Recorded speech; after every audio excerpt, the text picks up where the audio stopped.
Philippe-Antoine Defoy, entrepreneur, natif de la ville de Québec. Tu as 44 ans. Tu es avec ta conjointe depuis 17 ans. Tu es papa d'une fille de 13 ans. Tu as 4 entreprises. Papaye Supplément du Québec et des Maritimes. Exact. Et Creo Canada Masters, qui veut dire que tu as la licence pour le Canada. Félicitations. Merci. Everwell, qui est en ligne. Oui. Et Action Coach Performance. Exactement.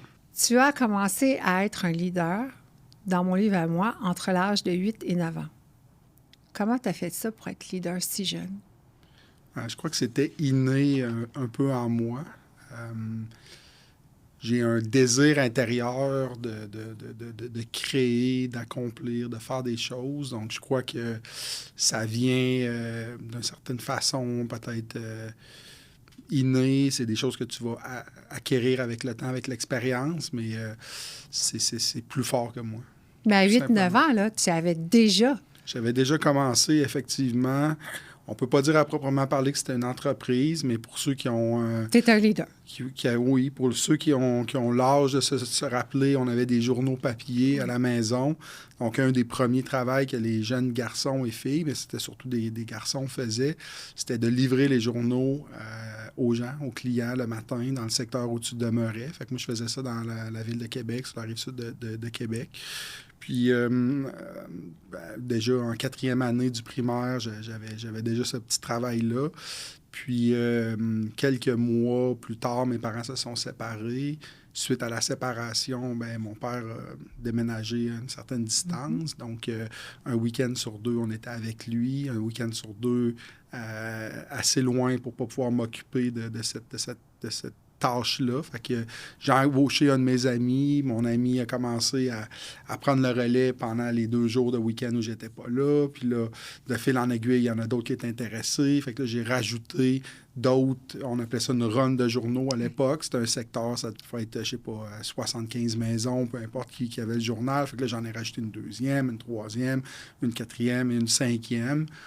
Puis, rapidement, je me suis retrouvé avec des amis, 5 amis qui faisaient le travail de passer le journaux. Moi, je faisais ce qu'on appelait la collecte. Donc, le jeudi, une fois par semaine, tu allais à chacune des maisons, tu livrais le journal pour te faire payer. Puis ensuite, tu payais le journal le vendredi matin pour la semaine précédente. C'est comme ça que ça fonctionnait. Puis tu collectais l'argent. C'était toi qui étais en charge, c'était ton équipe. Exact. Est-ce que tu étais déjà sévère ou est-ce que tu étais déjà très discipliné, comme je peux voir? Mais est-ce que tu étais sévère s'il y en a un qui se le levait pas, là, tu sais? Oui, mais c'était quand même des gens qui étaient tous un peu self-motivated. Fait que j'ai jamais vraiment eu de problème. Je te dirais, on était tous très jeunes. Donc, ça partait souvent du parent qui disciplinait. Puis, tu avais un backup du parent si l'enfant ne se levait pas. Donc, non, il n'y avait pas vraiment de discipline à faire, à proprement parler. À travailler si jeune, pour être entrepreneur, même si tu ne savais pas à ce moment-là, là, est-ce que ta fille d'aujourd'hui, qui a 13 ans, a ça, elle aussi?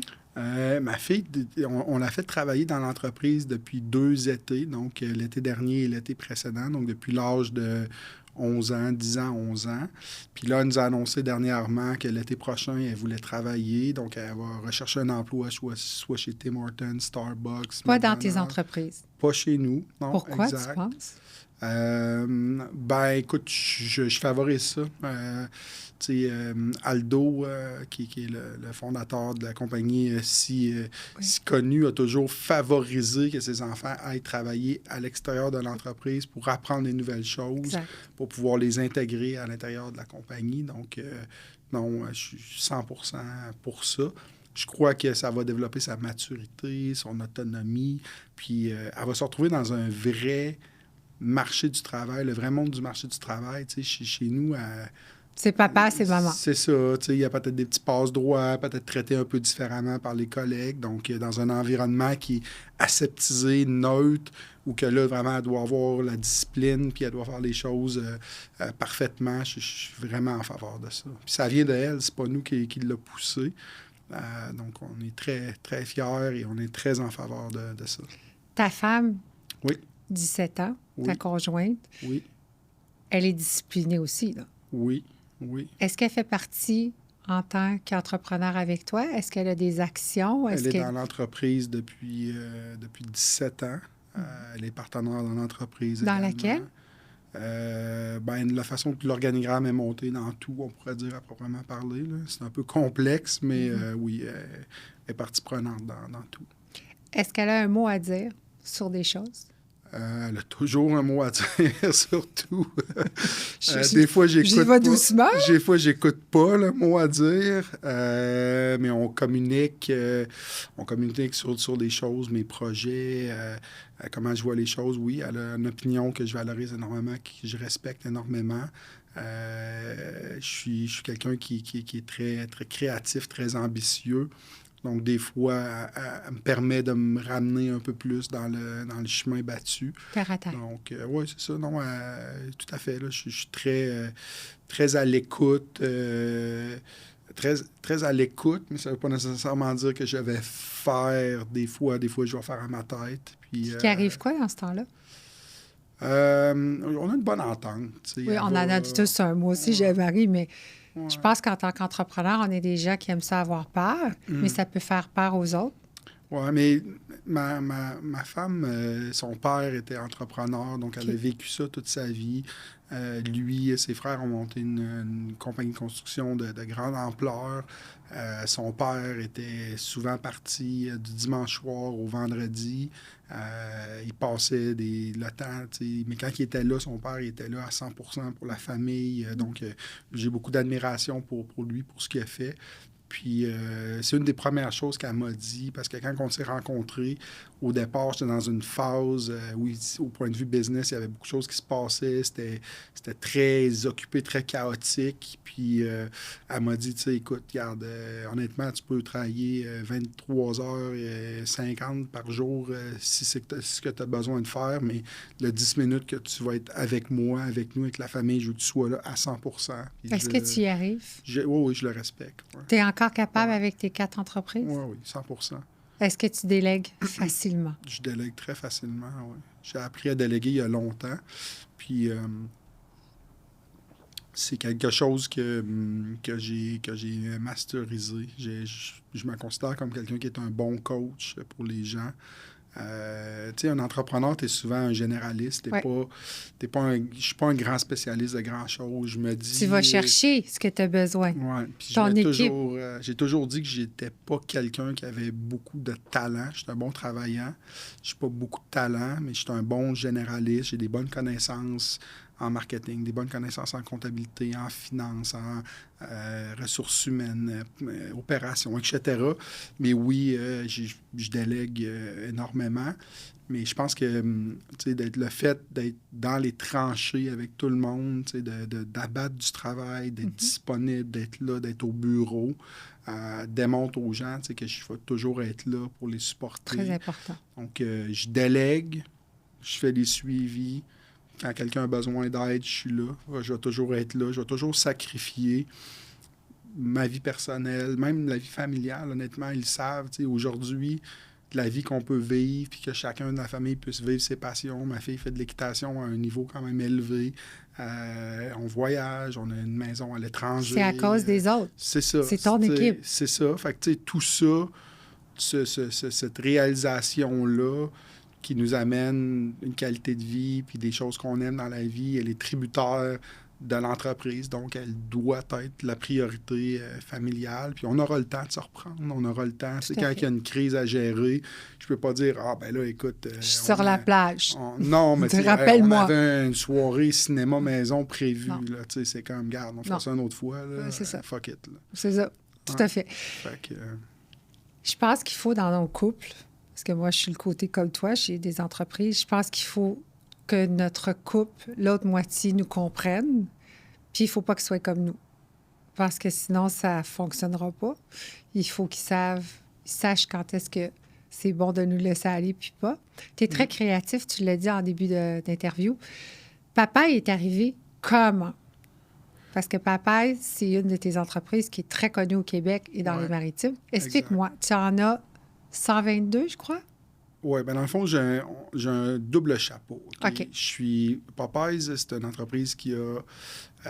Des suppléments. Exact. On est un détaillant de suppléments alimentaires. On est en affaires depuis 1989. Moi, je suis impliqué depuis 2005 dans l'entreprise. C'est une entreprise qui a été développée sous forme de franchise au début des années 2000 par une personne qui s'appelle Bernie à Edmonton.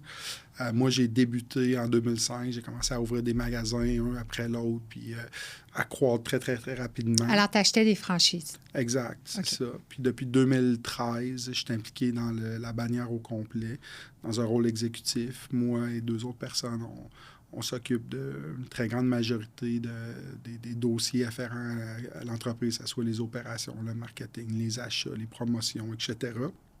Donc, on a 130 magasins à travers le Canada. Moi, j'en ai 27 propriétaires là, à 100 Puis, donc, j'ai deux chapeaux, là, si on veut. Autant dirigeant pour la chaîne et autant franchisé, qui se pallient très bien les deux.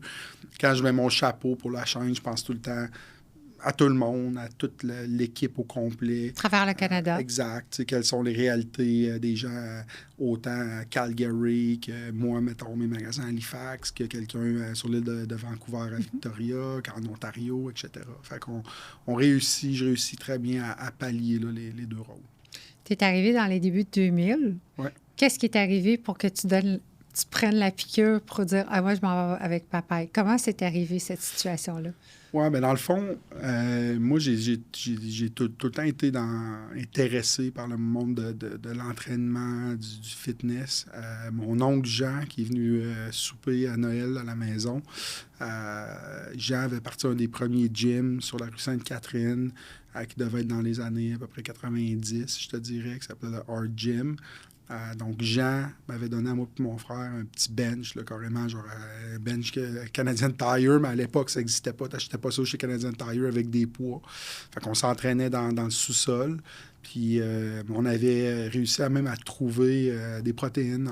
C'était whey and egg, là. C'était de la protéine de whey puis d'œuf à l'époque. Okay. Fait qu'on avait réussi à acheter ça, on mixait ça, puis évidemment, ça goûtait pas terrible. Fait que ça a été ma première expérience supplément. On parle des années 90. Début des années 90.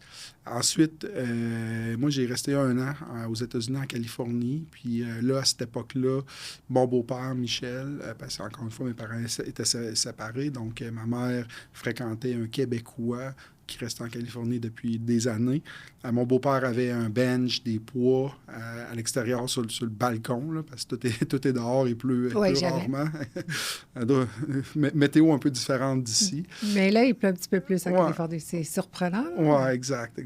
Fait que c'est ça. Fait que dans le fond, encore une fois, on s'est réimprégné de ça. Quand on est revenu au Québec, on a commencé à s'entraîner dans des gyms. Puis après ça, j'ai fait une pause. J'ai toujours continué à m'entraîner dans les gyms à une époque où c'était très niché. Là, il n'y en avait vraiment pas beaucoup. Puis, j'ai fait une pause justement aux alentours de 2004-2005, où là, j'étais client de GNC qui est encore le leader mondial, avec peut-être 8000 magasins à travers le monde. Qui est très populaire aux États-Unis. Très populaire aux États-Unis, exact. Puis là, j'ai commencé un nouvel apprentissage du milieu des suppléments, puis des produits, puis tout ça. Et puis, j'étais un bon client du GNC dans la ville de Québec, bien que je restais encore à Montréal.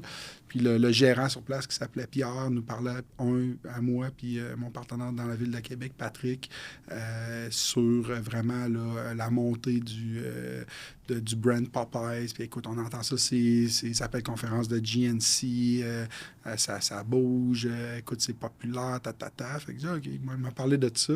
Puis moi, je travaillais à ce moment-là, à peu près la seule job que j'ai eu dans ma vie. J'étais dans les ventes, dans le domaine des équipements dentaires, donc des équipements qui valaient des centaines de milliers de dollars. Puis je voyageais beaucoup à travers le Canada. Puis là, j'étais arrivé à Toronto, je me promenais. Popeyes, OK, il m'a parlé de ça. Supplément, je suis rentré. Là, tu sais, j'ai vraiment vu un clash entre la sélection qu'un GNC pouvait avoir versus un Popeyes, le marchandisage, l'expérience client, l'ambiance. Puis là, j'ai pris la piqûre. Donc, j'ai fait des approches. J'ai acheté les droits d'un magasin dans la ville de Québec. J'ai recruté, avec mon ami Patrick, on est parti, on a recruté Pierre qui travaillait au GNC. Il est venu travailler pour nous. Puis là, de fil en aiguille, on a tranquillement monté. À l'intérieur de 6 mois, on a ouvert un deuxième magasin à Québec. 6 mois plus tard, on ouvrait au centre-ville de Montréal. 6 mois plus tard, on ouvrait à Brossard. Puis là, ça s'est mis T'as à jamais eu dérouler. peur, à un moment donné, au début de ta première entreprise, de dire « Wow, je suis armée pour faire ça? » Parce que oui, tu étais un bon vendeur, oui, tu étais un leader, mais là, d'avoir une responsabilité, tu n'étais pas en couple à ce moment-là? Non, début? quand j'ai débuté, non. On a commencé à se fréquenter en 2007. Donc, Fait que là, tu étais vraiment imprimé dedans, ouais, puis il fallait que ça fonctionne. exact. Puis ça ne serait pas assez. Non, ben c'est ça. C'est un peu l'ambition folle. Moi, c'est... j'ai des fois, sans calculer, je fais des moves. Fait que, tu sais, genre... Mais je voyais qu'il y avait quelque chose qui se passait. Il y avait une magie. Tu sais, le sixième sens embarquait. Ouais. Je me disais, écoute, ça fonctionne. Là. Il y a de l'engouement. Les ventes augmentent, les clients viennent, il y a quelque chose qui se passe, puis il y a une possibilité de grandir ce brand-là. Fait que, c'est sûr qu'après l'ouverture du 4e magasin à l'intérieur de 18 mois, c'est sûr que là, il y a un vrai reality check. Là, il a fallu vraiment structurer l'entreprise. Écoute, moi, je travaillais encore dans les ventes pour la compagnie d'équipements dentaires. C'était pas structuré. Chaotique. Ouais, c'était très chaotique. Puis, Où tu as pris ton expérience pour structurer justement ton entreprise, puis monter ça en 18 mois, c'est ouais. quelque chose. Où tu as pris ton expérience? Moi, l'expérience qui était la plus formatrice, parce que j'ai été en affaires toute ma vie, là, après le journal, il y a une couple d'années qui ne s'est rien passé, mais dans les années aussi 90, j'avais une compagnie de production de spectacles de hip-hop français. On faisait venir des artistes de la France à l'époque, à un moment où on n'avait pas d'Internet, rien. Écoute, les cellulaires, ça n'existait pas. Il fallait trouver un numéro de téléphone. On faisait des recherches avec les albums en arrière. Puis fait que ça a été ma première expérience. J'ai fait ça pendant à peu près 3-4 ans. À la fin... juste à la fin de l'existence de cette entreprise-là, je suis rentré à l'université. Quand je suis rentré à l'université, j'ai vu une pancarte, c'était genre recherche entrepreneur, je sais pas trop quoi. Fait que ça a piqué mon intérêt. J'ai contacté. C'était une entreprise qui s'appelait Collège Pro, donc c'était des peintres étudiants. Puis ça a été extrêmement révélateur pour moi. C'était vraiment une école de Business 101 où tu avais énormément de formation, de training. Fait que j'ai appris comment passer des entrevues, j'ai appris comment faire de la comptabilité, faire du marketing, faire de la production, des opérations. J'ai vraiment tout appris, et puis je lève mon chapeau. Ces 2 années-là ont vraiment été révélatrices pour moi. Je savais déjà avant que je voulais être en affaires. Ça l'a concrétisé mon désir. Puis, donc, quand, quelques années plus tard, le projet Popeyes est arrivé, j'avais déjà, une base de knowledge. Puis, par la suite, c'est une partie d'instinct, de common sense, basée Est-ce que tu pas agree, là, mais est-ce que tu es d'accord avec moi? Excuse, parce que parfois, je parle anglais, français. Tu es d'accord avec moi que pour être un bon entrepreneur, ça ne veut pas dire qu'on va le faire, mais il faut savoir comment le faire, puis pour trouver nos bons joueurs, pour avoir une bonne équipe forte, qui sont une extension de nous. Parce qu'un entrepreneur tout seul, tu n'es pas un gros entrepreneur. Tu peux, mais si tu veux que ça devienne gros. Est-ce que tu es d'accord que ces 2 ans-là ont peut-être donné peut-être que tu ne vas pas faire la comptabilité tous les jours puis du marketing tous les jours, mais ça t'a donné une base pour structurer Popeyes? Oui, exact. Est-ce que tu penses que tous les entrepreneurs devraient faire ça? Prendre la base au moins pour savoir. Oui. Ben, c'est sûr que d'une façon ou d'une autre, l'entrepreneur qui se lance, s'il n'y a pas une expérience vraiment révélatrice, que ce soit de travailler peut-être dans une entreprise plus petite, qui a une culture entrepreneuriale, ça peut aider.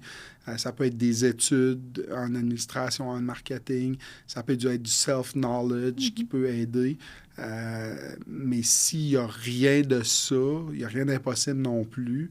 Mais il faut utiliser beaucoup de jugement, beaucoup de common sense. Il ne faut pas penser qu'on sait tout. Tu sais, quand il y a des choses sur lesquelles tu hésites, tu n'es pas certain, ben, Va chercher de l'aide. Va chercher de l'aide, des amis, des connaissances. Pose des questions. Exact. Faire aussi de l'apprentissage continu. Pas trop. Ça, c'est un truc souvent que je donne parce que, tu sais, j'ai des gens que je côtoie, ils lisent un livre de business par semaine, ils n'appliquent à rien. Parce qu'à un moment donné, c'est juste... Ça donne rien, là. Lisant un par année, mais ils le bon. appliquent-le, tu sais. Mais en lisant pas un après l'autre, puis ça donne rien. À un moment donné, ça te mélange plus que d'autres choses. C'est pas tout le monde qui a la même ligne de pensée. Exact. Ton secret à toi, c'est moi, quoi? Je pense que c'est la discipline. Je suis quelqu'un qui est très discipliné. Ça me garde la tête froide. J'ai ma routine, ma discipline. Il arrive quoi quand on dérange ta routine? Je m'adapte, mais quand je suis en vacances, la routine change. Je suis capable de m'adapter, mais je reviens on va parler vite. pour parler, pour vrai. Okay? Ouais.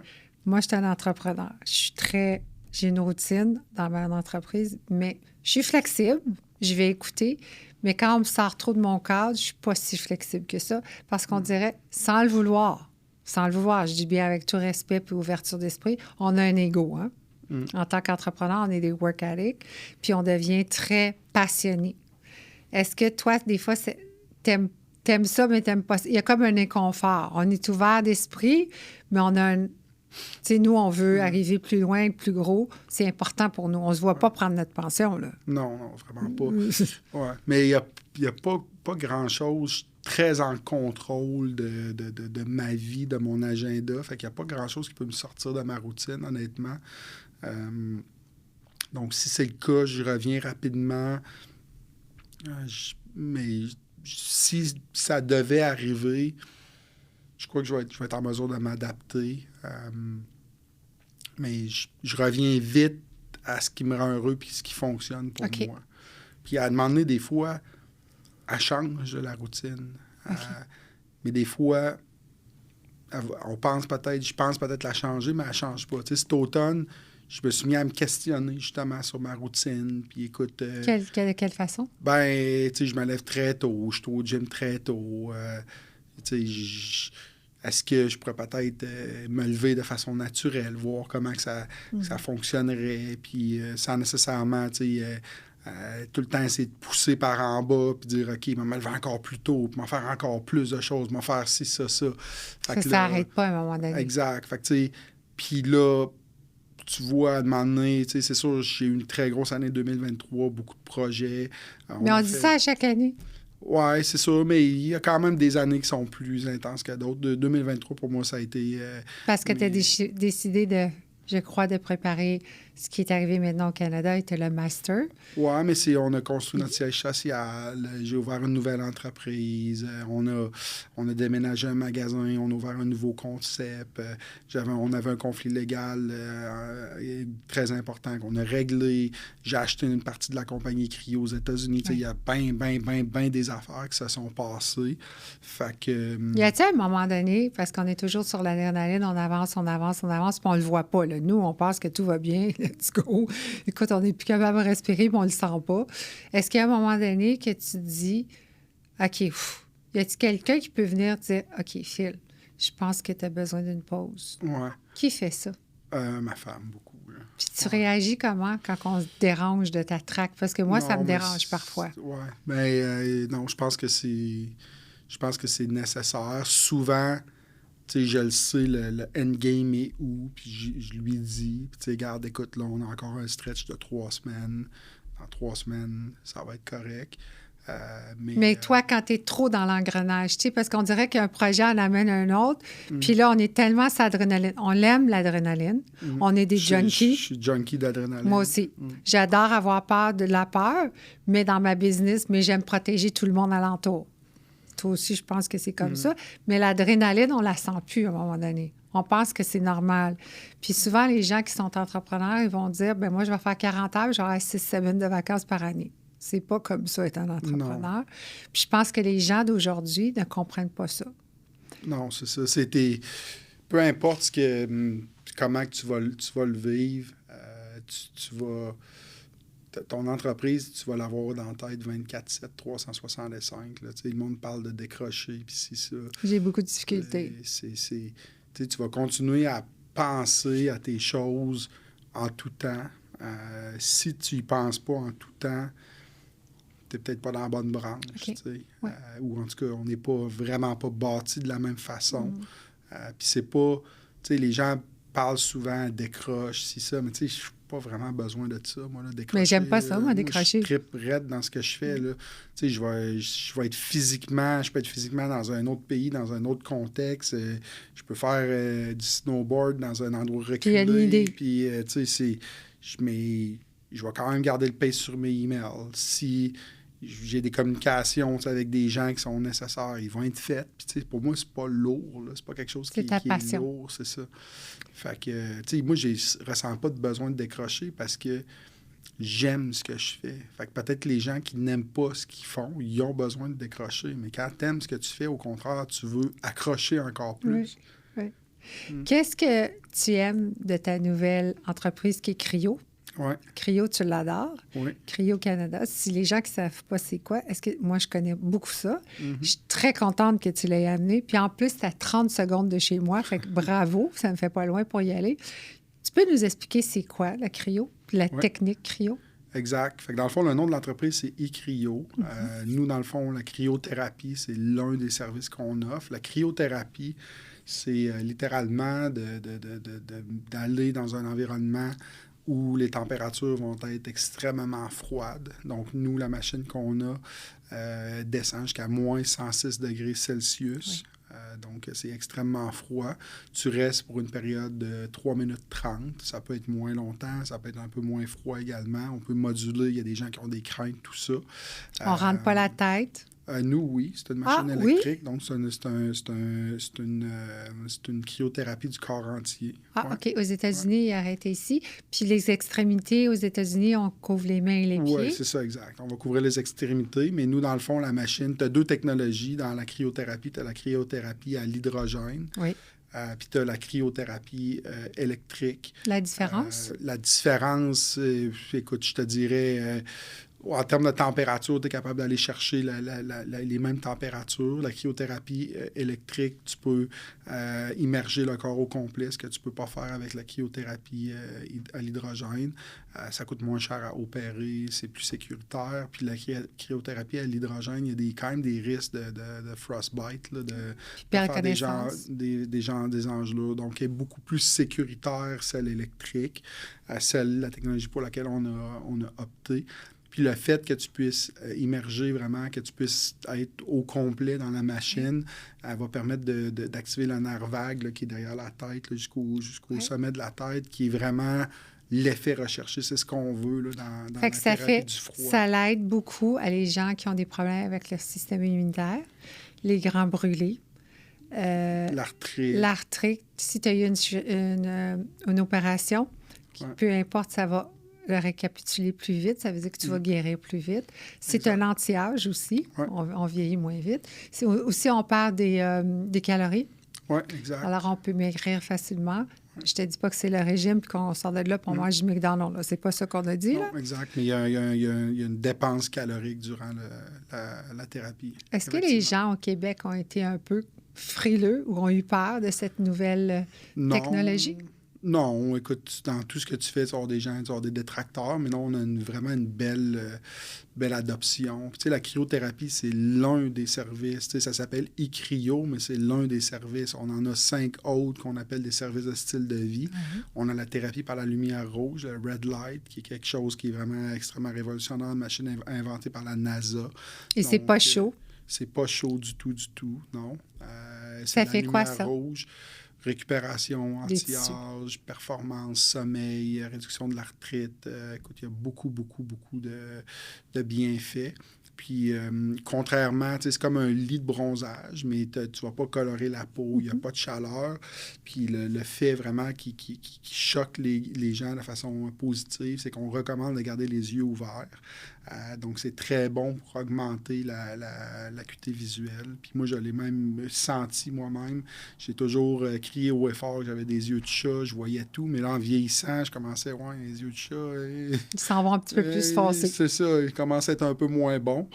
Puis là, ça fait maintenant 6 mois que je fais ça de façon régulière. Puis on dirait que je j'ai reculé dans mon évolution. Là, ça l'amène aussi beaucoup d'énergie.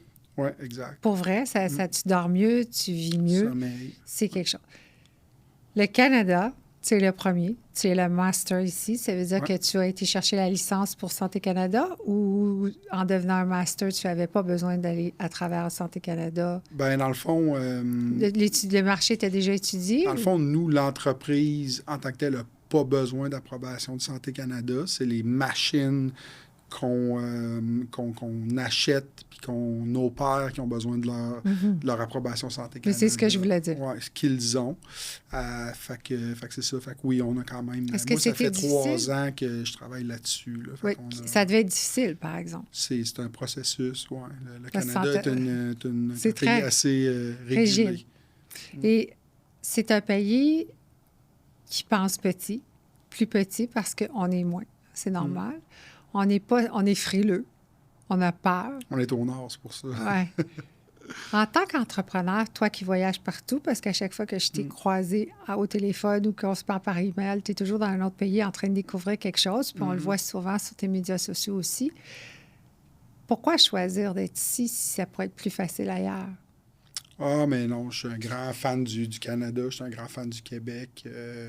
Mes amis, ma famille, tout est ici. Ça ne veut pas dire qu'un jour, mon rêve, moi, c'est de conquérir le monde avec l'une de mes entreprises. Fait que, c'est sûr que... Laquelle?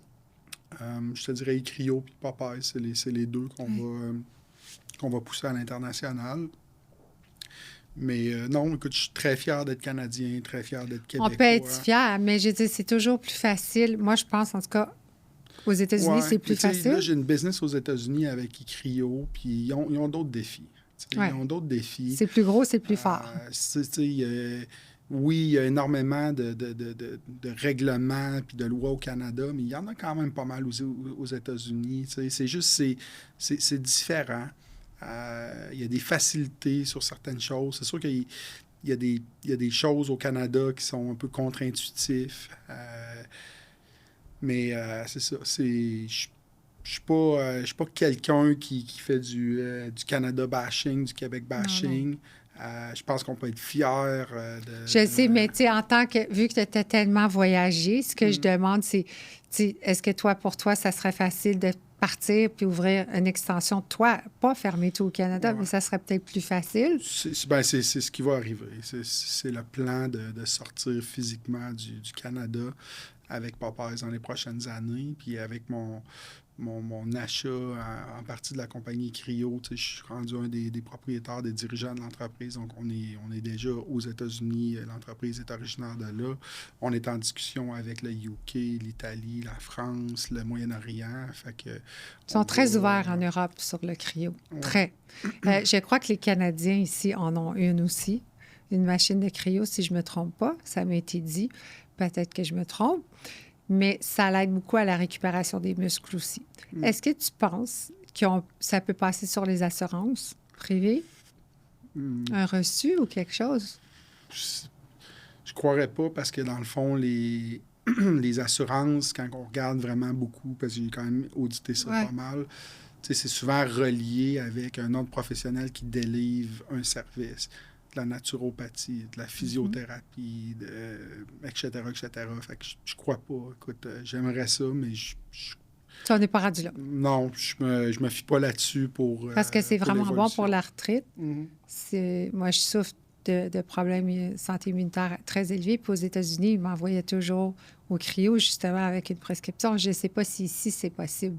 C'est pour ça que je voulais te le demander. Si c'est quelque chose que tu penses qui va arriver, s'il y a un spécialiste qui recommande ça. Si ça pourrait passer. Ça serait intéressant, mais je peux pas répondre. Tu ne sais pas? Non, mais je vais regarder pour vrai, parce que ça serait intéressant, vu que moi, j'ai une rhumatologue. Fait que je ne sais pas si c'est quelque chose qui fait partie, si j'y en parle. C'est sûr qu'au Québec, on a quand même un certain retard au point de vue idéologique sur les nouvelles technologies, les nouvelles façons de faire au point de vue de la santé.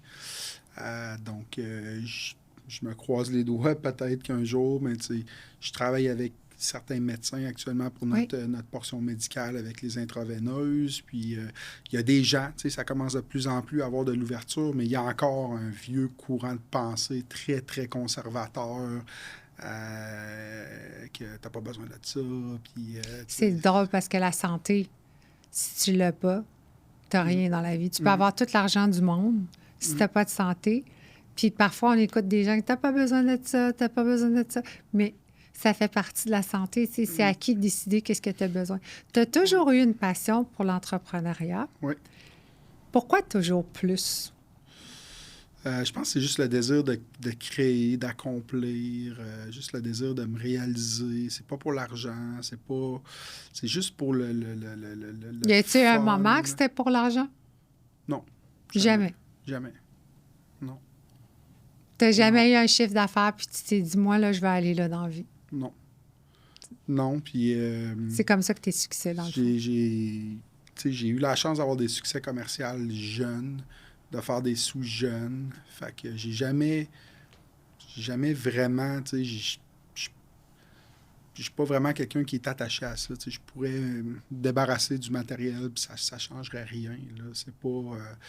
T'aimes c'est ce que pas tu ça. fais. Ouais, c'est ça. Je suis pas quelque chose à laquelle je suis attaché, puis je m'assure aussi que au point de vue familial, que ça soit la même chose, autant pour ma fille que ma femme. On a la chance aujourd'hui d'avoir réussi à un certain niveau. Il y a des gens qui ont 1000 fois plus que nous, il y a des gens qui ont 1000 fois moins, c'est pas important. On a réussi à avoir un certain succès et un certain niveau, mais il faut être reconnaissant de ça, puis c'est pas quelque chose qui... Rester humble. Exact, puis ça peut, du jour au lendemain, ça peut disparaître. Tu sais, quand t'es en affaires, tu risques. Tout. J'étais à un mauvais coup de tout perdre, là, tu sais, fait que... Est-ce que ça t'est déjà arrivé d'être à un mauvais coup de tout perdre, puis t'as dû te recalculer? Parce que je pense que tout entrepreneur, on met le genou à terre à un moment donné. Là. On ne peut pas toujours être glory. Là. Ça, c'est pas vrai. Là. Ou dire que tout va bien. Non, j'ai jamais passé proche de tout perdre. Il y a eu des moments, tu sais, qu'au point de vue cash flow, c'était plus difficile parce qu'il y avait beaucoup de croissance, puis il y avait beaucoup de réinvestissement. Puis, mais j'ai jamais passé proche. Je prends des risques qui sont quand même calculés. Puis même si des fois je fais des erreurs, je overwork l'erreur pour essayer d'en sortir un succès. OK. Y a-t-il des fois, parfois, qu'il y a quelque chose que tu es obligé de faire, comme hypothéquer ta maison une deuxième fois ou peut-être te débarrasser d'une voiture ou downshift sur quelque chose que tu voulais faire? Je t'ai dit n'importe quoi, faire le tour du monde ou aller en Afrique pour dire, écoute, il faut que je me concentre plus à relocaliser mon argent dans cette façon-là. Est-ce que toi, tu es flexible dans ces moments-là? Oui, tu sais... J'ai pas eu à faire des grands sacrifices comme vendre quelque chose parce que c'était nécessaire, mais il y a des fois que, bon, écoute, ça doit faire 10 ans que ma femme me parle qu'elle veut rénover la cuisine de la maison. Je dis, l'année prochaine. C'est même pas à cause de l'argent. Non, non, mais tu sais, ça va être un projet, ça va être une cuisine, mais ça va être plus que ça. Il y a d'autres affaires qui nous gossent dans la maison. Fait que là, ça va partir, ça va être un projet qui va être assez intensif. Fait que, je repousse. Pourtant, tu es un gars de projet. Ouais, c'est ça, mais non, c'est juste qu'à quelque part, il faut calibrer, ses cash flows, son énergie, ses projets. Puis je préfère, mettre mon temps, mon argent dans quelque chose qui va amener vers d'autres choses. Tu peux te sacrifier oui. Pour aider ton commerce ou tes entreprises à grandir? Quand la pandémie est arrivée, la première affaire que j'ai faite, j'ai coupé mon salaire à 100 OK.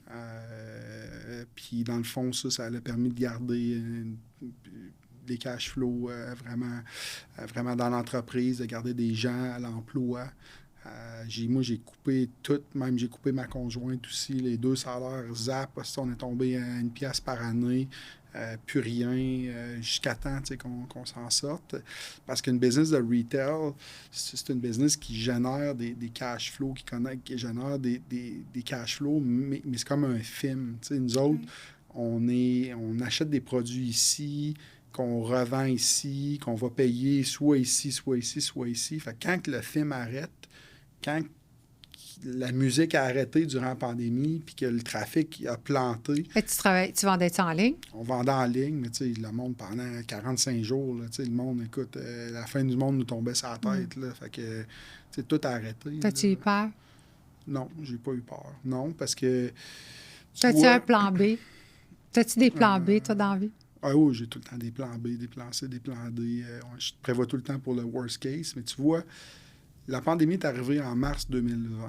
Puis là, on était carré d'en parler, mais je vais juste dire une chose. Je suis pas carré d'en parler. Ça Ouais. fait partie de la réalité des entrepreneurs. Ouais, c'est Vas-y, parle-en. Vas-y. Fait que, on a un meeting, nous autres, avec tous nos gérants, notre équipe de gestion l'été, en juillet. Puis, donc, on parle de juillet 2019. Je fais un speech à tout le monde, tout ça. Puis, je leur dis, écoutez, on est content de notre succès, l'entreprise va bien, on a des belles croissances dans les dernières années. Sachez qu'on était responsable. Aujourd'hui, l'entreprise est sans dette, on n'a pas $1 d'emprunt, tout est payé. Ça va bien. C'est ça. Je vous dis ça parce que ça fait des années et des années et des années qu'on vit de la croissance économique. Puis moi, je pense qu'il s'en vient quelque chose.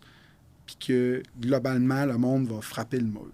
C'est mon opinion, mon humble avis, en juillet 2019. Fait que là, nous autres, on fait un sondage à l'interne, puis on demande aux gens, qu'est-ce qu'ils ont pensé du meeting. Fait que là, il y a eu 1 ou 2 commentaires, bon, écoute, je comprends pas pourquoi Phil, il dit qu'on est sans dette, qu'est-ce que ça a le rapport pour nous, c'est ses finances, ça change rien dans ma vie. Les gens sont inconfortables. Ouais, fait que, il y a eu 1 ou 2 commentaires comme ça. Fait que, puis, la pandémie est arrivée. Quand la pandémie est arrivée, nous autres, on était financièrement très confortables. Ça aurait pu durer beaucoup plus longtemps, puis ça n'aurait pas impacté. Parce que tu avais fait des sacrifices avant. Parce qu'on avait payé tout ce qu'on avait à payer. L'entreprise était debt-free. Puis on avait été très responsable au point de vue financier. Fait que ça a permis vraiment parce que tu me disais, est-ce que tu as eu peur? Donc non, j'ai pas eu peur, mais ça a été extrêmement éprouvant au point de vue psychologique, au point de vue des équipes. Écoute, il a fallu se reflipper de bord 400 fois, là, ouvre pas, des mesures. Comment tu as pris ça psychologiquement? Le yo-yo game de la pandémie? Ben, moi, tu vois, il y a comme... Les gens ont fait 2 ou 3 choses différentes dans la pandémie. Soit que tu t'es mis à engraisser chez vous en te mettant un jour dans ton Netflix, soit que tu as mis la pédale au plancher. Fait que nous autres, on a mis la pédale au plancher, puis on s'est dit, OK, let's go. On fait tout ce qu'on a à faire pour sauver l'entreprise. C'était quoi ton secret? Le secret, je pense, ça a été d'être plus présent que jamais. J'ai jamais travaillé aussi fort dans ma vie que durant ces mois-là. Mon équipe de direction, qui est avec moi depuis le jour 1, on n'a pas de turnover ou à peu près pas. Tout le monde s'est retroussé les manches. Tout le monde a été extrêmement proactif. Fait qu'on s'est resserré. On a pivoté la business de multiples façons, puis on l'a sauvé. On l'a sauvé carrément parce qu'on était dans un moment où tout changeait, tout était Je pense changeant. que la pandémie, pour les entrepreneurs, c'est soit qu'on passe à travers... Ou qui ont pété. Ou qu'on pétait. Ouais. Je pense que ceux qui ont passé à travers, moi, j'ai été très chanceuse, j'ai passé haut les mains, c'est parce qu'on n'avait pas de dette, parce qu'on n'a pas emprunté, puis parce qu'on a su être capable d'être flexible dans notre inflexibilité, tu sais, parce qu'on n'est pas toujours flexible, comme on a dit tantôt. Et tu vois, aujourd'hui, juste avant de venir ici, j'étais allé rencontrer un de nos fournisseurs qui est dans la région de Montréal. Puis on est, je ne sais pas quand est-ce que ça va passer sur le podcast, mais on est le 18 janvier 2024, qui est la date limite pour rembourser le prêt aux entreprises que le gouvernement fédéral a fait. Puis mon fournisseur me disait que, écoute, dans les derniers jours, dans les dernières semaines, c'est une course contre la montre pour eux parce que là, ils ont vraiment beaucoup de clients qui veulent des termes extensionnés parce qu'ils sont pas capables de payer, parce qu'il faut qu'ils payent le gouvernement. Fait que, et Trudeau ne veut pas. Oui, c'est ça. Fait que là, lui, dans le moment présent, il est dans un moment de stress intense parce qu'il m'a dit qu'il y avait à peu près 300 clients qui appelaient pour négocier des termes puis qui commençaient à dépasser les moments pour payer. Donc, même dans notre industrie, moi, j'ai l'impression qu'il y en a qui ont vécu sur du temps emprunté. Ils se sont fait donner, entre guillemets, 60 000 $ par le gouvernement fédéral. C'est ça. Fait que là, c'est le temps de le rembourser. Là. C'est un poison. C'est un cadeau de poisonné.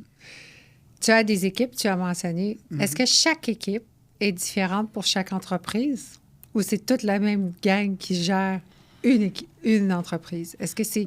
Il y a des deux. Il y a des gens qui sont associés juste à un brand. Il y a des gens qui sont multi-brand. Tu as combien d'employés? À peu près 250. 250? Oui. Est-ce qu'ils sont tous dans le même... à proximité? Ça veut dire que les entreprises... Non, j'ai des gens à Halifax, j'ai des gens à Moncton, j'ai du monde à Québec. Bureaux? J'ai des magasins. Fait qu'on a des gens... Moi, je suis sur 3 provinces. J'ai des magasins dans 3 provinces. Donc, j'ai des gens de Chicoutimi à Sherbrooke, mais je disais, papa, il a son équipe. Oui. Et Cryo, qui est à Brossard, aussi avec le beau centre, est à Brossard aussi sur Tachereau. Il y a une équipe. Est-ce que tu prends toutes les mêmes équipes pour aller dans l'autre équipe? Non. Ou marketing pour ça, c'est une équipe? Parce que toi, tu te promènes d'équipe en équipe, si je comprends bien. Non, c'est ça. Bien là, au niveau structure, au niveau siège social, on a beaucoup de gens qui sont multi-brand. Mais là, on est en train de séparer puis assigner. On va avoir des gens en marketing qui vont juste être pour Popeyes. Il y a des gens en marketing qui vont être juste pour Icrio. Il y en a qui vont, au niveau des cadres puis des exécutifs, là, il y a des gens qui vont être multi-brand, qui vont avoir 2 brands, 3 brands. As-tu 4 comptables pour les 4 entreprises ou c'est un comptable? Tu sais ce que j'ai? Un avocat pour tout le monde. Dans l'administration. L'administration, c'est beaucoup... Admin, c'est beaucoup multi-brand pour le moment. Ouais. OK. Alors, mais éventuellement, avec la croissance des Cryo, on va devoir embaucher des équipes qui vont être uniquement pour cette entreprise-là. OK. Ouais. Fait que chaque entreprise, tu en as 2 autres aussi. Exact. Une qui est en ligne. Oui. Explique-moi un peu, c'est quoi celle-là? Dans le fond, la compagnie Everwell, c'est une entreprise qui offre des services d'entraîneurs personnalisés en ligne. Beaucoup data-driven, donc on utilise les montres Apple Watch ou les Whoop Band ou à peu près tout ce qui existe de technologie qui est un tracker. Fait qu'on va faire de l'extraction de données pour voir la personne, c'est quoi réellement qu'elle fait. Donc, il n'y a pas trop de mensonges quand tu as ça. On peut... Tu es allé courir, pas du tout. Oui, c'est ça. Écoute, je pense que non. Non, j'ai pas mangé. Fait que c'est ça. Fait qu'on utilise ça. Ensuite, on a des balances à impédance, des balances in-body dans certains des magasins Popeyes, dans 6. Donc, c'est une machine qui a un scan. On a ton taux de gras. Oui, je l'ai vu. On a ta masse musculaire, on a ton gras viscéral, etc., etc. Donc, puis là, ils font un plan vraiment personnalisé, basé sur les données réelles, puis on est capable de suivre l'évolution. La personne retourne faire son scan, puis là, on a vraiment une lecture très, très accurate. Là, l'ancien temps où la vieille façon, c'était des pinces pour le gras, qui est encore très bon. Par contre, on est rendu à 2024. C'est ça, exact. Il y a de la technologie qui existe. Puis, les gens qui font des pinces, ceux que ça fait 5000 fois qu'ils en font, 5000 clients sont très bons, mais si ça fait 100, la marge d'erreur est très élevée. Fait qu'avoir une machine qui est régulière puis qui donne tout le temps la bonne information, fait qu'on fait des programmes personnalisés, nutritionnels, d'entraînement pour la personne en fonction de ses variables propres à elle. Et l'autre, qu'est-ce qu'elle fait? L'autre, dans le fond, c'est une entreprise qui fait du coaching exécutif et d'affaires. Donc, on aide des entrepreneurs, on aide des exécutifs de grandes entreprises avec les besoins qu'ils peuvent avoir. Si on prend l'entrepreneur en réalité, on va les accompagner dans toutes les sphères de l'entreprise, que ce soit de l'accompagnement au point de vue du marketing, du management, des opérations. Dans n'importe quel genre d'entreprise. N'importe quel genre d'entreprise. Puis pourquoi c'est drôle que les 3 se ressemblent, c'est toujours dans le bien-être et santé, et celui-là, c'est complètement à part. Exact. Comment est venue celle du coaching qui est complètement à part. Exact. Dans le fond, moi, j'ai intégré cette entreprise-là en premier lieu pour mes propres besoins. Moi, je suis quelqu'un qui croit beaucoup dans le développement des gens. J'ai une équipe qui est fidèle, qui est avec moi depuis très longtemps. À quelque part, je suis rendu à un niveau où j'ai pas mal fait le tour de ce que je sais, mes connaissances, je peux me perfectionner, mais là, on a à l'interne vraiment une équipe dédiée, dévouée, qui peut développer l'entrepreneur dans l'entreprise, qui peut les accompagner, tu sais, puis les faire grandir dans leur rôle. Fait que je l'ai fait pour moi en premier. Ça l'aide aussi si tu achètes des franchises pour papa. Exact, c'est ça. Fait que là, on peut l'intégrer avec toutes nos autres propriétés. Parce que moi, mon plan, c'est de créer une entreprise qui va réunir plusieurs brands dans la santé et le bien-être. Donc, aujourd'hui, on a Popeyes, on a Icrio, on a Everwell, mais peut-être qu'un jour, il va y avoir d'autres entreprises qui vont œuvrer dans le même domaine. Qu'est-ce que tu aimerais? J'ai des targets, mais pour le moment, il n'y a rien qui peut être dévoilé. Y a-t-il quelque chose que tu as vu ailleurs, dans un autre pays, en Asie, c'est très fort, en Europe aussi, que tu vas dire j'aimerais ça, mais on n'est pas prête. Pas toi, là. Non, écoute, j'ai un target. Tu sais qu'est-ce que je veux dire? Ouais, j'ai 2 targets. J'aimerais quand même pousser dans le médical, mais vraiment health and wellness. Je trouve qu'on est vraiment mal servi au Canada pour ça. Je souris, mais c'est pas pour sourire parce que je suis de la même avis que toi. Venant des États-Unis, c'est comme... Je trouve qu'on est très, très mal servi. Tu sais, tu as vraiment une médecine ici qui est très réactive, très traditionnelle, très peu proactive. Donc, ça, c'est un milieu qui m'intéresse. Puis, j'ai un autre target que je travaille depuis un petit bout de temps. Mais c'est de rester vraiment dans la santé et le bien-être, donc avoir un écosystème vraiment d'entreprises qui œuvrent dans le même. On a une expertise, moi j'ai une expertise dans cette industrie-là. J'ai une expertise aussi dans le management, si on veut, de points remote, c'est-à-dire que on est capable de gérer un commerce à Halifax, à Chicoutimi, etc. Là. Fait qu'on a une expertise là-dedans. On a une connaissance du marché dans toutes ces régions-là. J'ai une connaissance du marché pan-canadien. Je suis en train d'acquérir une connaissance du marché américain également, des pockets, des façons de faire. Fait que l'idée, c'est de pouvoir avoir un portfolio vraiment d'entreprises qui œuvrent dans cette industrie-là. Tu sais, l'équivalent qui existe, qui est connu, c'est, mettons, MTY dans la restauration rapide. Tu sais, c'est tous des restaurants. Puis affiliés. C'est tous des restaurants qui vendent de la bouffe différente. T'en as un qui fait des sushis, l'autre mais fait... ils sont tous ensemble. C'est ça, exact. Fait que... C'est comme un Walmart. Ouais. Tout est en dessous du même truc, mais personne ne sait que c'est Walmart. Tu comprends ce que je veux dire? Est-ce que tu penses que tu choisis le succès? Est-ce que c'est une décision qu'on prend en tant qu'entrepreneur? Je pense pas, non.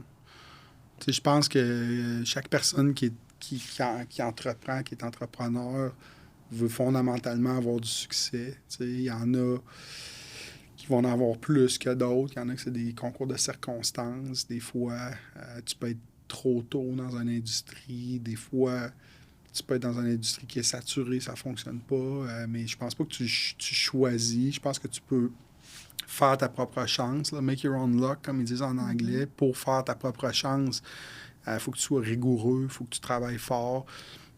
Tu sais, moi, il y a 2 gars dans ma vie qui, à un moment donné, m'ont dit « Ouais, écoute, toi, tu travailles trop. Moi, ma business, c'est le pilote automatique. Je travaille 3 heures semaine. Tout va bien. » Doit cool. être plate. Cool. Ça doit être plate. Non, mais cool. Oh, j'envoie le gars un an plus tard. Puis, ton gars, comment ça va? Parle-moi-en pas. Je suis retourné dans le business. Si tout a pogné le bord, on était tous en train de perdre. J'ai failli faire faillite. C'est parce qu'il n'était pas là. C'est ça. Faut que tu sois présent. Il faut que tu sois présent, il faut que tu sois impliqué. À l'écoute. Tu peux l'être différemment, mais il faut que tu ailles quand même un œil sur ce qui se fait. Moi, j'aime être impliquée dans tous mes projets.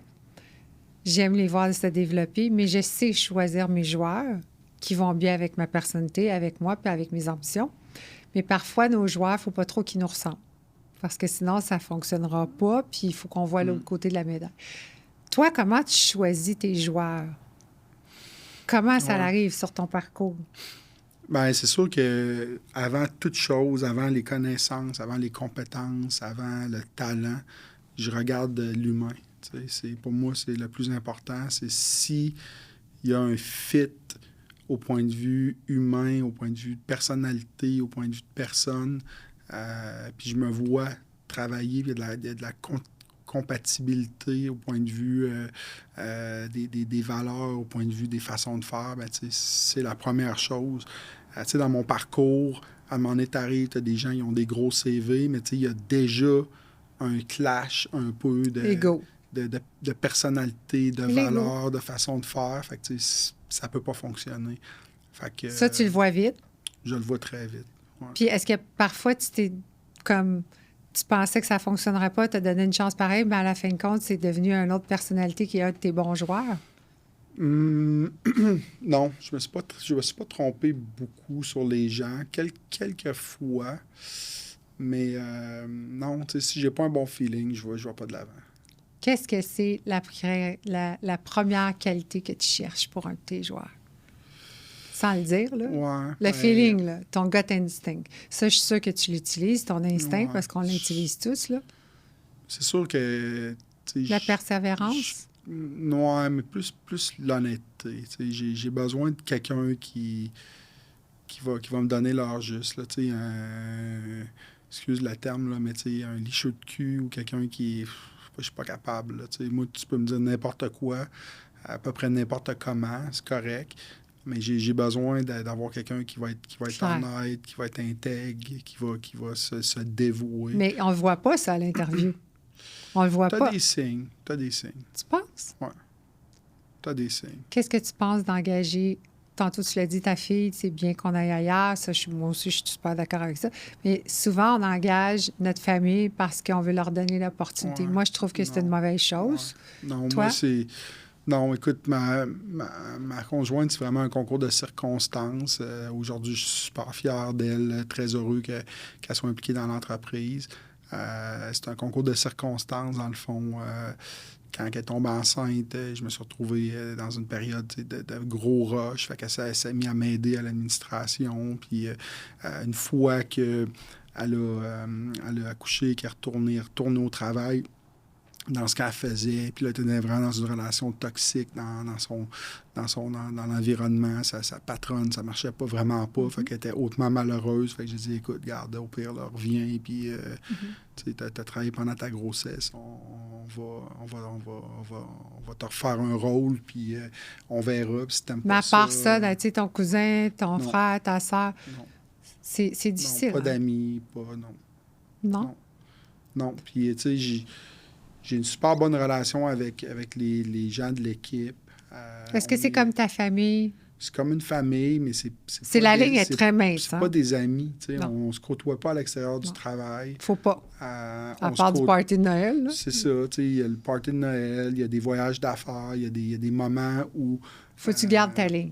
C'est ça, mais je pense que c'est correct pour tout le monde. Je pense que tout le monde a sa vie, a besoin aussi de se retrouver, puis pas nécessairement être dedans tout le temps. Puis aussi, on parlait de décrocher, j'ai pas besoin de décrocher, mais à un moment donné non plus, j'ai pas le goût de, le samedi soir, commencer à parler de telle affaire qui s'est passé mardi. Là, regarde, fait que non, il n'y a pas d'amis, pas de famille, non. Ce qui vient à mon idée, c'est, je pose souvent cette question-là dans le podcast, c'est notre cercle d'amis devient très petit.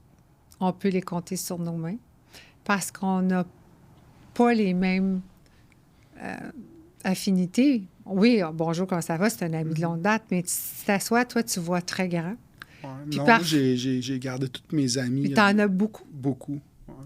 Ah oui? Beaucoup. Ouais, puis même... Tu as le temps de gérer toutes tes amitiés. Ouais. Mm-hmm. OK, tu dors pas beaucoup, toi. Non, mais tu sais, il y en a qu'on se voit moins souvent, mais on s'apprécie. Mais je dis proche, là. Proche, mais tu sais, ça... Il y a ta femme qui est là, ça fait pas partie, ça... Non, mais tu sais, proche, je vais dire probablement une bonne dizaine. Là. OK, mais c'est proche, puis moins proche, une autre dizaine, puis moins proche, une autre Oui, dizaine. ça, je comprends. Mais tu sais, puis- qu'est-ce que je veux dire? Ouais. Je me fais souvent répondre dans le podcast. Moi, j'en ai 3, 4. Puis c'est difficile parce que notre train de vie est tellement actif. On vit sur l'adrénaline que c'est difficile. On les revoit pour un souper, puis ils disent, ben c'est parce que là, 2 semaines, tu me dis que tu venais pour partir ça. Là. Puis là, c'est déjà fait de peinturer. Puis tu sais ce que je veux dire, là, Ouais. on est déjà ailleurs. Est-ce Ouais. que c'est difficile de... J'ai beaucoup d'amis qui sont en affaires. J'ai beaucoup d'amis qui sont des professionnels avec des carrières, tu sais, quand même, comprendre? qui sont dynamiques. Fait que, non, écoute, non, les gens qui m'entourent n'ont pas de jalousie. J'ai pas de jalousie envers personne. Non, Je suis pas d'habitude, compétitif envers mes amis. Je leur souhaite le bonheur. Je leur souhaite tout le succès. Moi, je suis pas compétitif envers les autres. Je suis compétitif envers moi-même. Puis qu'est-ce que je peux faire pour m'aider puis m'améliorer. Tu sais. est-ce que tu Puis, prends les opportunités ou tu es quelqu'un de stratégique? je saurais pas quoi répondre à ça. Il y a de la stratégie, il y a tout le temps de la stratégie. Je crois pas, honnêtement, que dans ma vie, j'ai vraiment été opportuniste. Je pense pas que Mais j'ai c'est une été- qualité, là, Phil. Ouais. Opportuniste, si tu vois une occasion, tu rencontres quelqu'un, tu vois quelque chose que toi qui t'attire, puis là, tout d'un coup, tu développes. C'est pas... Beaucoup de gens pensent que l'opportuniste, c'est un mal vu. Moi, je trouve qu'en affaires, c'est une bonne chose. Ouais. Mais, OK, Sauter je- sur l'occasion, là. Tu sais, quand tu Ouais, vois... ça, oui, c'est sûr. Sauter sur l'occasion. Moi, je trouve que c'est une qualité, là. Ouais, c'est sûr que Tu vite, tu vois, là, tu saisis qu'est-ce qui est avantageux. Non, c'est sûr. C'est sûr qu'écoute, là, regarde, je niaise pas longtemps. Là. C'est sûr, ça. Quand il y a une porte qui s'ouvre, je niaise pas longtemps. Tu rentres dedans, Ouais. là. Tu ne vas pas aller réfléchir, puis l'autre va prendre ta place. Non. C'est ça, j'ai dit. Moi, Ouais. je trouve que c'est une qualité. Ouais. Tu l'as, cette qualité. Non, mais défini comme ça, je suis d'accord avec toi. Je saisissais mal la portée de. Ah non, mais je sais, on dirait que c'est laid comme mot, mais c'est vraiment vrai. Nous autres, on est des gens qu'on ne regarde pas si c'est débarré. Là. Si on a entendu que c'était là, on va ouvrir la porte, on va l'enlever, puis on va rentrer. Tu es comme ça aussi. Ouais, 100%. Ah, bravo. Parce que là, je pensais, j'étais comme... J'ai dit, oh non, mais non, c'est une qualité. Vraiment, c'est une qualité. Je pense que tu l'as. Ouais. Tu vois grand. Je vais te donner 3 mots. Vas-y. Tu les mets dans l'ordre que tu veux. Passion, succès, argent. Quel est le premier, deuxième et troisième dans ton livre à toi? Passion, c'est sûr. C'est Ouais. le premier. Ouais. Deuxième? Est-ce que tu as besoin de succès ou de l'argent? Je te dirais plus le succès que l'argent. Moi aussi, je pense comme toi. Ouais. Exactement comme toi. Ouais. Je trouve que quand on a la passion pour quelque chose, sans le savoir, ça va arriver à un succès, puis sans le savoir, il va y avoir des zéros à côté. Là. Mm. Tu vas pas aller dans ton compte de banque pour dire, j'ai-tu fait 10 piastres? Ouais, non, c'est ça. Mais non, c'est sûr, c'est moi, c'est vraiment la passion du monde des affaires, passion de ce que je fais. Tu sais, je me lève le matin, puis j'en veux plus, puis je veux. Tu sais, je vais pas au travail à reculons. Tu sais, il y a du monde Mais ça que doit toute être leur- long, hein? Ouais, il y a du monde que toute leur vie, le dimanche soir arrive, puis c'est le début du calvaire, puis du stress. tu sais. Ah, demain, c'est lundi. Ah, là, aujourd'hui, c'est ma dernière journée, c'est vendredi à 5 heures. Moi, je serais pas capable. Je veux mourir juste à l'entendre. Je suis comme, peut-être ça tente de faire autre chose. Ouais. Est-ce que tu vois un jour arrêter de travailler? Pas vraiment, non. Non. Non, travailler différemment, oui. Profiter plus de la vie, oui. Mais nous, pour nous, c'est normal. Ouais. C'est Tu quoi? sais, je me vois pas vraiment. Il faut que tu sois stimulé intellectuellement. Tu sais, les gens qui sont pas stimulés intellectuellement, la vieillesse kick in pas mal vite. Là. Tu sais, ta tête, pour la garder en santé, il faut qu'elle soit stimulée. Mais c'est sûr que je vais faire des choses différemment, d'une façon plus effacée un peu. Tu sais, dans l'échelle d'entrepreneur, puis ça, c'est un des concepts qu'on explique beaucoup dans Action Coach. Tu sais, tu commences au début, tu es un doer. Là, tu sais, on va prendre l'exemple, mettons, d'Alain Bouchard des couche-tard. Tu sais. Oui. Au début, il opérait un dépanneur. À un moment donné, il est devenu un manager. Il avait des employés, puis il manageait son équipe. À un moment donné, il est devenu un superviseur. Il y avait quelques dépanneurs, puis il les chapeautait. Un jour, il est devenu un niveau où l'entreprise s'est multipliée, puis il y avait des milliers de dépanneurs. Mais aujourd'hui, tu sais, dans son échelle d'entrepreneur, il est rendu à un niveau où il peut être un chairman of the board, il pourrait être un chairman of the board de plusieurs entreprises, de mettre les gens en place qui vont exécuter, qui vont faire ce qu'il y a à faire. Puis aujourd'hui, cet homme-là, c'est un investisseur. Puis aujourd'hui, ce qu'il fait, c'est essentiellement des affaires, mais de façon différente. Il achète des entreprises. Donc ça, c'est le cheminement. Fait que, moi, mais je pense qu'il faut tous faire ça. Il faut faire le J'ai dit toujours, si tu veux conduire une Ferrari, commence par prendre l'autobus. Tu sais, va pas t'acheter la Ferrari puis penser que tu vas la garder tout le temps si tu ne sais pas conduire. Tu comprends ce que je veux dire? Je pense qu'il faut apprendre, puis on tombe dans le bain de la passion, puis si on aime vraiment ça, on va vouloir avancer. C'est ce que tu me dis, c'est ce que tu fais. Est-ce que tu penses qu'aujourd'hui, tu as le succès en 2024? Écoute, j'ai réfléchi en ce moment à cette question-là. Je t'ai posé après interview. Oui, exact. Je crois pas. La définition du succès, je trouve que pour moi aujourd'hui, de dire oui, ça serait d'être prétentieux, premièrement. Deuxièmement, je suis pas satisfait. Je veux plus. Donc, est-ce que je suis rendu où je veux? Non. Qu'est-ce que tu veux de plus? Je veux continuer à développer, je veux un succès international, je veux pouvoir être en mesure de faire rayonner les brands à l'extérieur de la géographie immédiate où je suis. Je veux conquérir le monde. Est-ce que tu penses que d'ici 5 ans, tu vas avoir réussi? Je pense que oui. Ouais. Et là, ça ne sera pas la fin, ça va être le début. C'est un moving target, tu sais, le succès, c'est un moving target, puis tu sais, c'est... Mais la santé, là, on la veut tous. Ouais. Le bien-être, je pense que tu es vraiment tombé dans ton niche. La santé, tu sais, tu peux pas l'acheter, là. Non. Mais tu peux la conserver. Exact. Mais ça, c'est une philosophie de vie. Tu sais, moi, il y a des choix de vie que j'ai décidé de faire. Mon agenda est fait en fonction qu'il y a une plage horaire de 2 heures à tous les matins qui est consacrée, tu sais, à l'entraînement, à des services avec avec l'entreprise Cryo. Tu sais, ma vie est bâtie comme ça. C'est structuré. Exact. Tu sais, pour des raisons santé, j'ai arrêté de boire de l'alcool il y a 5 ans. Tu sais, il y a plein de choses que j'ai faites. C'est des choix de vie que j'ai décidé de faire. Puis, tu sais, c'est ça, la santé, c'est ta plus grande richesse. C'est sûr qu'il faut y faire très attention. Puis, de pouvoir vivre vieux, en santé, avec une liberté financière, une liberté de ses actions. C'est ça la beauté. Là, demain matin, dire « OK, garde, what's up? » Je pars 1 an faire du snowboard dans toutes les destinations les plus hautes du monde.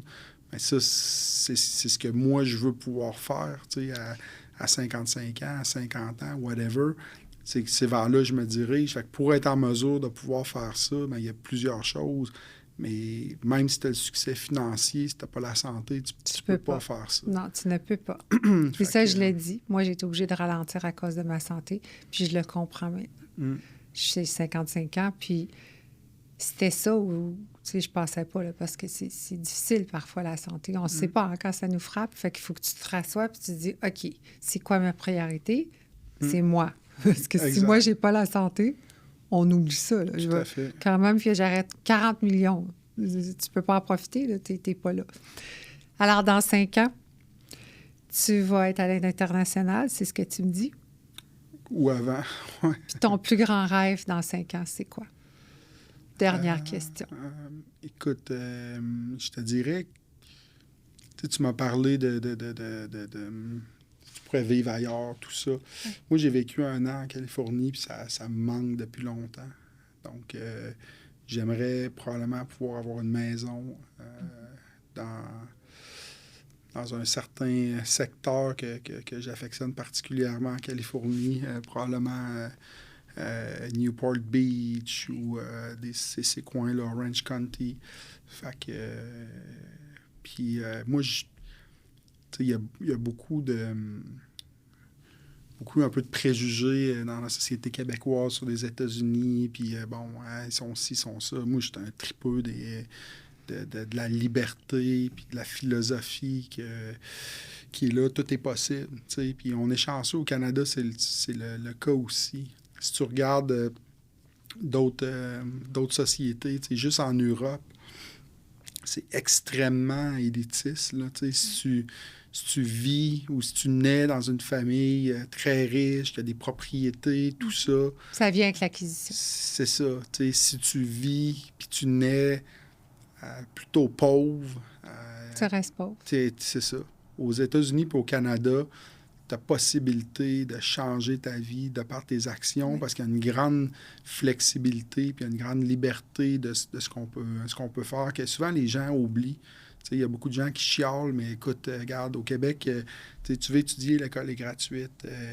Tu as besoin de te faire soigner, c'est gratuit. Oui, mais on paye de l'impôt. Oui, on paye de l'impôt. On paye de l'impôt. C'est ça.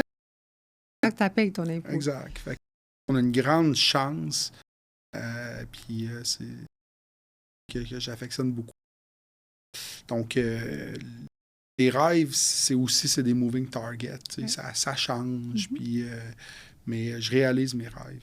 Je les réalise. Puis ça, c'est ce qui me rend le plus heureux, c'est d'être capable de les réaliser. Puis de tout le temps d'en avoir des nouveaux. Ça reste jeune. Ça reste jeune. Ça reste allumé. Ça nous permet de rester actifs. Ouais. Mais on va se voir en Californie parce que moi, je quitte en 2025. Ah oui? OK. Et je rentre en Californie pour lui habiter à temps plein. Ah, OK. Pas loin de où est-ce que tu t'en vas. Surprise, tu pourrais être mon voisin. OK. Mais ça m'a vraiment fait plaisir Merci. que tu m'accordes cette interview. Et je sais que tu vas aller loin parce que je te vois aller, j'entends ton discours et je veux juste te dire félicitations pour tout ce que tu as fait. Merci. Et continue. Merci. Merci d'avoir accepté mon invitation. Ça fait vraiment plaisir. Oui, on a eu de la difficulté à aligner les horaires, mais... Je suis très, très persistante, comme tu as pu voir. Hein? C'est ça. Je lâche pas le morceau depuis le mois d'octobre. Exact. On est en janvier. Tu m'as jamais dit non, mais aujourd'hui, tu m'as dit oui. Exact. Merci. Merci, c'était très le fun. Merci.